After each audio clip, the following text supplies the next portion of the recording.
Hi hello नमस्कार मैत्रिणींनो, नवीन व्हिडिओमध्ये स्वागत करते. तर आजपासनं कामाची केलेली आहे सुरुवात.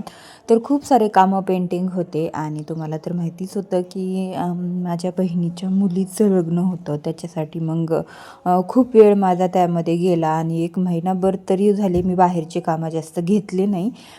ब्राईडसुद्धा भरपूर आल्या होत्या, पण तरीसुद्धा कामं नाही घेतले, कारण घरचं लग्न असल्यामुळं इकडे तिकडे जाणं वेळही नव्हता आणि घरचीच तयारी चालू होती त्याच्यासाठी. आता सगळं झालेलं आहे, तर म्हटलं चला कामाची सुरुवातही करावी. तब्येतही 2 दिवस बरी नव्हती, पण थोडासा आराम वगैरे केला आणि त्यानंतर मग कामाची सुरुवात केली. ही सगळी कामं मला पेंटिंग पडलेली होती.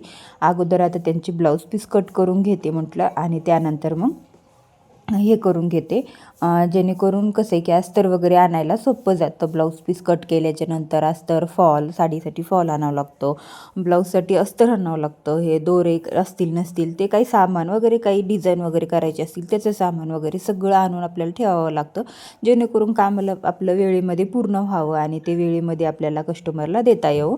आता हेच डेली यूजचेच ब्लाऊज होते, याला काही नाही, फक्त अस्तर आणि फॉल आणायचे होते. तर म्हटलं कट करून ठेवावं, कारण जाता येता कोणी आणून देतं किंवा मिस्टरांना सांगितलं तर ते बाजारातून घेऊन येतात. आता नेमलेलं काही 1-2 दुकानं असतात माझ्या अस्तराची, त्यांना माहिती असतं की कोणचं अस्तर हवं असतं, कोणतं नाही, कोणती क्वालिटी ह्यांना लागते, अशी सगळ्या गोष्टी माहिती असतात, तर ती लगेच देतात पण.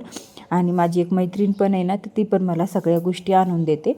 जास्त करून मला काही बाजारात जायची गरज नाही पडत, पण तरीसुद्धा माझं 1 ते 2 वेळा आठवड्यातून बाजारात जाणं होतं, 2-3 वेळा तरी होतच होतं.